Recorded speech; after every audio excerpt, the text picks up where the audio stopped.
अहिल्यानगर दक्षिण लोकसभा मतदारसंघात मतमोजणीच्या अखेरच्या क्षणापर्यंत चुरस कायम राहिली होती। मात्र महायुतीचे उमेदवार सुजय विखे पाटील आणि महाविकास आघाडीचे उमेदवार निलेश लंके यांच्यामध्ये काटेकी लढत झाली। मात्र लंकेंच्या होम ग्राउंड असलेल्या पारनेरमधून मतदारांनी भरभरून साथ दिली आणि हीच साथ अखेर निर्णायक ठरली।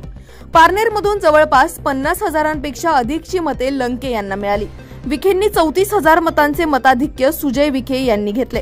मात्र पारनेरमधून लंकेंचे मताधिक्य कमी करणे विखेंना शक्य झाले नाही। अखेर पारनेरकरांची मते लंकेंसाठी निर्णायक ठरली। विजयानंतर निलेश लंकेंनी काय प्रतिक्रिया दिली पाहुयात। या बातमीचे काही दृश्य पाठवलेत आमच्या प्रतिनिधी शर्मिला जाधव यांनी। निवडून येतच असतो।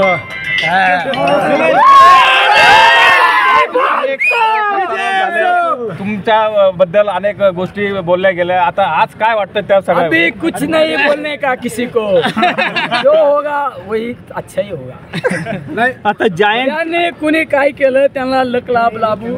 आता मला जनतेने निवडून दिलं ना, आता कोणाबद्दलच चुकीचं बोलायचं नाही। निलेश लंके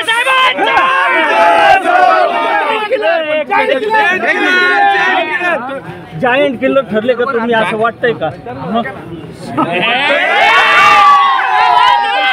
कुठेतरी अटीतटीची लढत मानली जात होती, बलाढ्य शक्ती समोर होती। गेल्या 2 महिन्यापासून संघर्ष चालू होता।